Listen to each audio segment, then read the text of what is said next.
নমস্কার বন্ধুরা, তোমরা সবাই কেমন আছো? আশা করি সবাই ভালো আছো। আমার চ্যানেল সুস্মিতাজ ফুড জাংশনে তোমাদের সবাইকে স্বাগত জানাই। আজ আমি তোমাদের সাথে গরমের সবজি এঁচোড়ের একটি রেসিপি শেয়ার করব।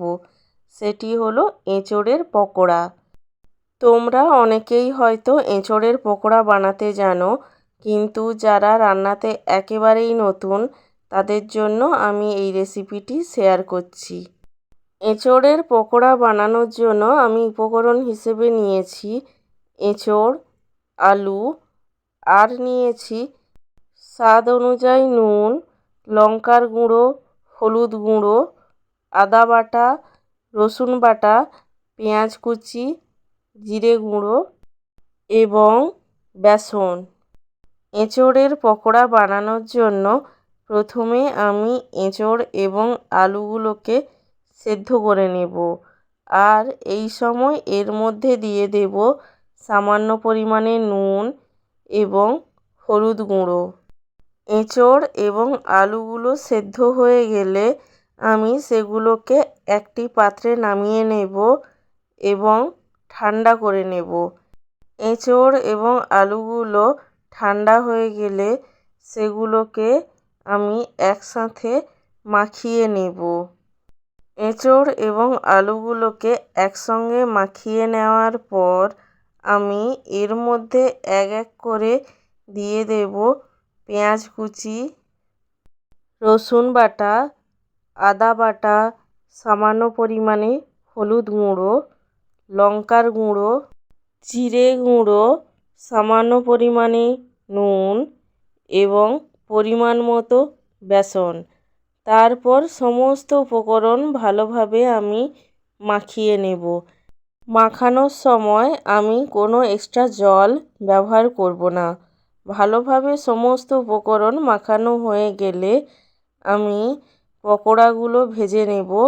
তার জন্য ওভেনে কড়াই বসিয়ে দেব এবং কড়াইয়ের মধ্যে দিয়ে দেব পরিমাণ মতো সাদা তেল।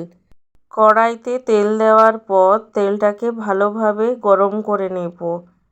পকোড়া ভাজার তেল সবসময় ভালোভাবে গরম করে নিতে হয়, নইলে পকোড়াগুলো কড়াইতে আটকে যেতে পারে।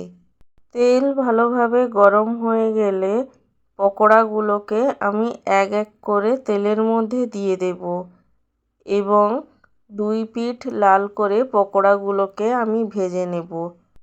পকোড়াগুলোকে আমি লো টু মিডিয়াম ফ্লেমে ভাজবো, হাই ফ্লেমে ভাজবো না।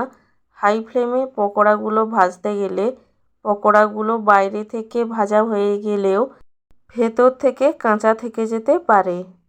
তাই একেবারেই অধৈর্য না হয়ে একটু টাইম নিয়ে ধীরে সুস্থে এই পকোড়াগুলোকে ভাজতে হবে।